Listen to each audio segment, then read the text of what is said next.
नागरिकांच्या प्रश्नावर महापौर प्रशासनाचा जागेवरच निर्णय।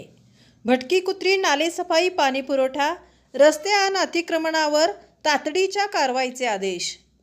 सांगली मिरज कुपवाड महानगरपालिका क्षेत्रात नागरिकांच्या प्रश्नावर आता थेट जागेवरच निर्णय घेतला जात आहे। जनहित महापौर आढावा अभियान अंतर्गत महापौर धीरज सूर्यवंशी यांनी मिरज प्रभाग समिती क्रमांक 2 मधील वार्ड क्रमांक 17 आणि 19 मध्ये पाहणी करत नागरिकांशी थेट संवाद साधला। यावेळी नागरिकांनी मांडलेल्या अनेक समस्यांवर संबंधित अधिकाऱ्यांना जागेवरच तातडीच्या कारवाईचे आदेश देण्यात आले। विश्रामबाग येथील महानगरपालिकेच्या मालकीच्या सुमारे 22 गुंठे भूखंडाच्या विक्रीचा मुद्दा नागरिकांनी उपस्थित केला।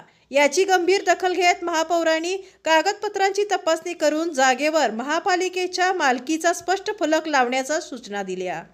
नेमिनाथ नगरमधील धोकादायक हजेरी शेड पाडून त्या ठिकाणी नवीन शेड उभारण्याचे निर्देश देण्यात आले। तर हनुमान नगरमधील नाले आणि गटारींच्या समस्येवरही तातडीने उपाययोजना करण्याचे आदेश देण्यात आले।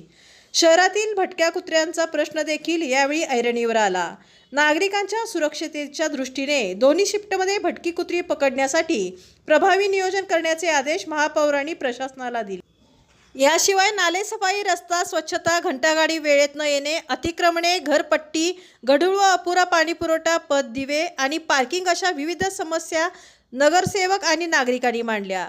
नागरिकांच्या तक्रारी केवळ कागदावर न ठेवता निश्चितच कालमर्यादेत त्यांचे निराकरण करा, अन्यथा संबंधित अधिकारी कर्मचाऱ्यांची जबाबदारी निश्चित करून कारवाई केली जाईल असा स्पष्ट इशारा महापौर धीरज सूर्यवंशी यांनी दिला। दरम्यान धामणी रोडवरील शाळा क्रमांक 7ची पाहणी करून विद्यार्थी पटसंख्या वाढवण्यासाठी आवश्यक उपाययोजना करण्याचे निर्देश देण्यात आले। आगामी गणेशोत्सवाच्या पार्श्वभूमीवर मिरवणूक मार्गाचा आढावा घेण्यात आला। रस्त्यांचे पॅचवर्क आणि मुरुम टाकण्याचे कामे दर्जेदार पद्धतीने करण्याच्या सूचना संबंधित अभियंत्यांना देण्यात आल्या।